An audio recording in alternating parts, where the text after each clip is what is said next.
بسم اللہ الرحمن الرحیم۔ السلام علیکم اسٹوڈنٹس، آج ہم خطوط کے بارے میں پڑھیں گے کہ خط کیسے لکھا جاتا ہے، خط کی تعریف کیا ہوتی ہے، خط لکھتے ہوئے کون کون سے اصول اور ہدایات کو مد نظر رکھنا ہوتا ہے، خط کی کتنی اقسام ہوتی ہیں۔ تو سب سے پہلے ہم دیکھ لیتے ہیں خطوط نویسی کے بارے میں ہدایات، ٹھیک ہے، کہ جب خط لکھنا ہوتا ہے تو ہمیں کون کون سی چیزیں مد نظر رکھنی ہوتی ہیں۔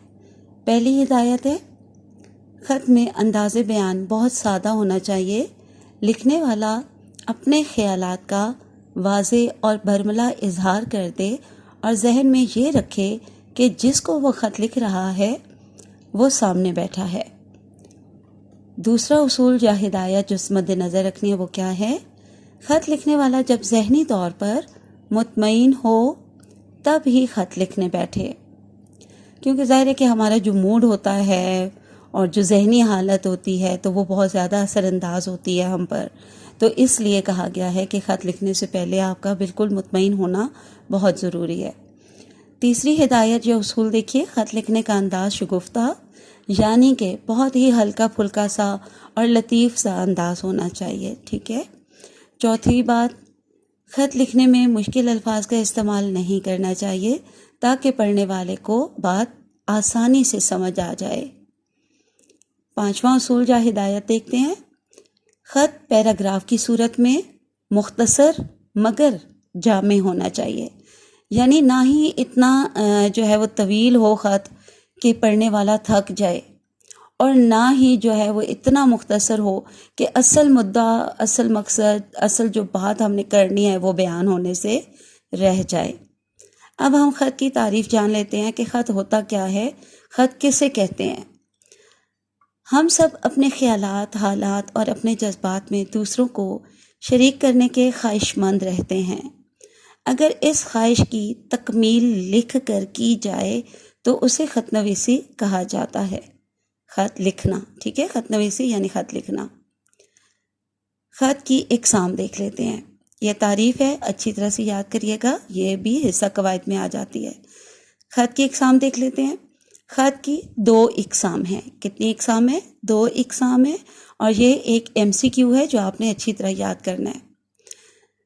نمبر 1 رسمی خطوط، نمبر 2 غیر رسمی خطوط۔ آپ نے ان دونوں کے نام بہت اچھی طرح یاد رکھنے ہیں، بعض اوقات یہ بھی ایم سی کیو میں آ جاتے ہیں۔ اب آپ نے رسمی خطوط اور غیر رسمی خطوط کی تعریفیں اچھی طرح جان لینی ہے اور یاد کرنی ہے، یہ حصہ قواعد میں آ جاتا ہے۔ پہلی ہے رسمی خطوط، وہ خط جو کسی صاحب اختیار یعنی اعلیٰ افسرانوں، اعلیٰ عہدیداران جو ہوتے ہیں ان کو لکھے اور بھیجے جاتے ہیں۔ ان میں اپنے مسائل کے حل کے لیے ایک طرح سے درخواست کی جاتی ہے، اس لیے رسمی خط اور درخواست میں کچھ زیادہ فرق نہیں ہوتا۔ اخبارات کے مدیروں، سوئی ناردرن گیس کے مینیجر اور وابڈا کے مینیجر کے نام، یہ سب خطوط جو ہوتے ہیں نا، یہ سب رسمی خطوط کہلاتے ہیں۔ اب دیکھ لیتے ہیں کہ غیر رسمی خطوط کون سے ہوتے ہیں۔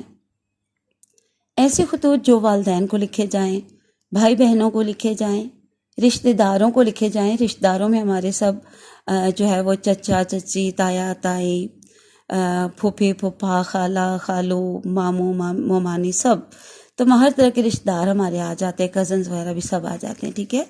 اور قریبی اور بے تکلف دوستوں اور بے تکلف جاننے والوں کو جو خطوط بھیجے جاتے ہیں وہ غیر رسمی خطوط کہلاتے ہیں۔ ایسے خطوط کو عادی ملاقات بھی کہا جاتا ہے، یہ بھی ایک ایم سی کیو ہے جو آپ نے اچھی طرح سے یاد رکھنا ہے۔ خط کے حصے، خط کے کتنے حصے ہوتے ہیں؟ خط کے 6 حصے ہوتے ہیں، یہ بھی ایک ایم سی کیو ہے، یاد رکھیے گا۔ کون کون سے؟ نمبر 1 مقام روانگی، نمبر 2 القاب و آداب، نمبر 3 خط کا مضمون جسے نفس مضمون بھی کہا جاتا ہے، ٹھیک ہے، نفس مضمون، نمبر 4 اختتام مکتوب، یہ مکتوب یعنی خط کا جو ہم نے لکھا ہے نا خط، اس کا اختتام، نمبر 5 مکتوب نگار کا نام، نمبر 6 مکتوب الیہ کا پتہ۔ مقام روانگی، مقام روانگی کیا ہوتا ہے؟ مقام روانگی اور تاریخ جو ہے وہ اوپر دائیں جانب، خط کے اوپر پیشانی والی جگہ پر دائیں جانب درج کرتے ہیں۔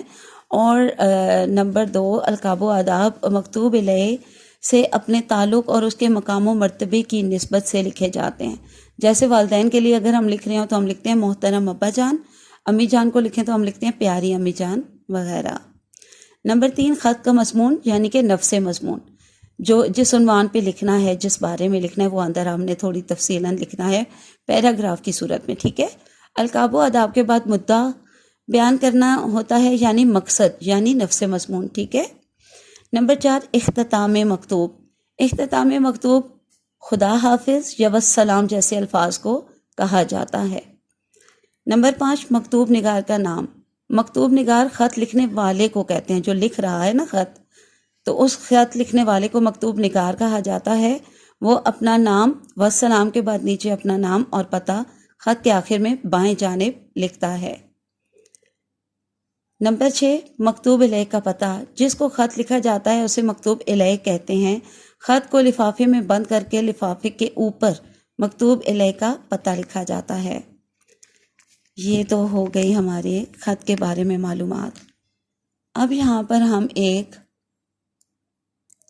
خط دیکھ لیتے ہیں، اور یہ غیر رسمی خط ہے، والد صاحب کے نام خط ہے یہ، جس میں اپنے نتیجے کے بارے میں انہیں بتایا گیا ہے۔ سب سے پہلے یہ بہت اچھی طرح سے خط کا خاکہ دیکھ لیجئے۔ فیڈرل بورڈ کے پیپر میں یہ والا خاکہ لکھا جاتا ہے۔ امتحانی کمرہ، آگے کوما کی علامت لازمی لگانی ہے، شہر الف بے جیم، یہ سارا دیکھ لیجئے کیسے لکھنا ہے، اور اس کے بعد وہ والی تاریخ جو کہ آپ کلاس میں ٹیسٹ دیتے ہوئے یا پھر پیپر دیتے ہوئے جو بھی تاریخ ہوگی وہی والی لکھیں گے، ٹھیک ہے۔ پھر آپ نے محترم ابا جان، یہ القاب میں آ گیا تو اس کے آخر میں ندائیہ لگانا ہے۔ پھر آداب میں آپ لکھیں گے السلام علیکم، اور اس کے بعد بھی آپ نے ندائیہ لگانا ہے۔ میں خیریت سے ہوں اور آپ کی خیریت کے لیے دعا گو ہوں۔ امید ہے آپ سب بھی خیریت سے ہی ہوں گے۔ امی جان کی طبیعت کیسی ہے؟ گھر کے باقی افراد کا کیا حال ہے؟ یہاں تک لکھ کے اب آپ اگلے پیراگراف سے لکھیے۔ پیارے ابا جان، 1 اپریل میری کامیابی کی خوشخبری کا دن تھا۔ اس دن میں بے رنگ سا اسکول پہنچا۔ اسکول کا وسیم صحن طلبہ سے بھرا ہوا تھا۔ اساتذہ تشریف لا رہے تھے، 9 بج چکے تھے تو ہیڈ ماسٹر صاحب جلوہ افروز ہوئے۔ ہر جماعت کی قطار لگ گئی، مگر دل دھڑک رہے تھے۔ نامعلوم کیا نتیجہ نکلے گا، پاس ہوں گے یا فیل، اور یا پھر زیر غور، اور یا پھر یہاں رے بھی آئے گا، اور یا پھر زیر غور ہوں گے۔ خدا خدا کر کے نتیجے کی فہرستیں اساتذہ کو ملی۔ وہ جلدی جماعت میں گئے، اپنی جماعت میں گئے اور نتیجہ سنایا۔ پاس ہونے والے طلبہ کی خوشی کی انتہا نہ تھی۔ طلبہ خوشی سے نعرے لگانے لگے۔ کوئی آدھ گھنٹہ یہی کھیل ہوتا رہا۔ آخر سب لڑکے اسکول سے نکل گئے، صرف 9ویں جماعت جو ہیڈ ماسٹر کی طرف آنکھیں لگائے ہوئے تھی۔ ہیڈ ماسٹر صاحب اٹھے اور نتیجہ سنائے بغیر پاس ہونے والے طلبہ کو مبارکباد دی، اور فیل ہونے والے طلبہ کو مایوسی سے نکل کر آئندہ سال زیادہ محنت کرنے کی تلقین کی، اور پھر نتیجہ سنایا۔ پاس ہونے والے بہت خوش تھے، جبکہ فیل ہونے والے گردنیں درست کر کے یہاں لکھا ہے، دیکھ لیجئے، گردنیں جھکائے اسکول سے نکل گئے۔ پیارے ابا جان، ندائیہ پھر لگانا ہے۔ یہ سب آپ کی اور امی جان کی دعاؤں کا نتیجہ ہے۔ یہاں پہ دعاؤں کو نہیں ہے، دعاؤں کا نتیجہ ہے کہ میں جماعت نحو میں بہت اچھے نمبروں سے کامیاب ہوا ہوں۔ انشاءاللہ 10ویں جماعت امتیازی نمبروں کے ساتھ پاس کروں گا اور وظیفہ بھی حاصل کروں گا۔ امید ہے اللہ تعالیٰ مجھے مایوس نہیں کریں گے۔ آپ اور امی جان بھی دعا کرتے رہیے گا۔ سب کو سلام والسلام، آپ کا بیٹا دال زال۔ یہ ایک آپ کو غیر رسمی خط جو ہے وہ کروایا ہے، اور اب یہاں پہ غیر رسمی خط ہم نے ابا جان کے نام والا پڑھ لیا۔ اب رسمی خطوط دیکھ لیجئے۔ وہی سارا آپ کا خط کا خاکہ ہے جسے پیٹرن کہتے ہیں۔ اس کے بعد یہ دیکھیے کس کے نام لکھ رہے ہیں۔ خط بنا فیکٹری مینیجر کے نام۔ کیوں؟ فیکٹری دیکھنے کی اجازت طلب کرنی ہے، اس لیے۔ محترم منیجنگ ڈائریکٹر تک ہم نے مخاطب کیا تو یہاں ندائیہ لگا لیا، الف بے جیم، ٹھیک ہے۔ آگے السلام علیکم، پھر ندائیہ، اور پھر باقی یہ سارا خط آپ دیکھ لیجئے۔ اسکول الف بے جیم میں جماعت نحو کا طالب علم ہوں۔ ہم جماعت شعبہ ٹیکسٹائل میں کافی دلچسپی رکھتے ہیں۔ اتفاق سے آج کل ہم کیمسٹری میں ٹیکسٹائل کے حوالے سے ہی پڑھ رہے ہیں، اس لیے ہم چاہتے ہیں کہ کپڑے کی بنائی، رنگائی اور ڈیزائننگ کے عمل کا مشاہدہ کریں اور اس عمل کو سمجھیں تاکہ ہماری معلومات میں بھی اضافہ ہو اور ہمارے ذوق کی بھی تسکین ہو۔ ہم مجموعی طور پر 10 طلبہ ہیں اور دن کے اوقات میں اور کسی بھی دن اسکول کے اجازت نامے کے ساتھ بآسانی حاضر ہو سکتے ہیں۔ آپ کی ٹیکسٹائل مل شہر کی ایک مشہور ٹیکسٹائل مل ہے، لہٰذا آپ سے التماس ہے کہ آپ ہمیں اپنی ٹیکسٹائل مل دیکھنے کی اجازت مرحمت فرمائیں۔ والسلام، آپ کا مخلص حمزہ چھوڑیے بڑھیے۔ یہ آخر میں یہ والا آپ کا جو ہے وہ خاکہ ہوگا خط کا، یہ بائیں جانب لکھنا ہے، ٹھیک ہے؟ جو شروع میں خاکہ لکھنا ہے وہ دائیں جانب ہوگا، اور جب اینڈ کریں گے، خاتمہ کریں گے، تو وہ جو آپ نے خاکہ لکھنا ہے یہ بائیں جانب ہوگا، ٹھیک ہے؟ چلیں اگلا خط بھی دیکھ لیجئے۔ اب یہ آپ صرف اس کے نوٹس دیکھ لیں۔ یہ خط بنام مینیجر سوئی گیس، گھر میں گیس کا کنیکشن لگوانے کے لیے، وہی والا اس کا خاکہ، باقی آپ اندر نوٹس پڑھ لیجئے۔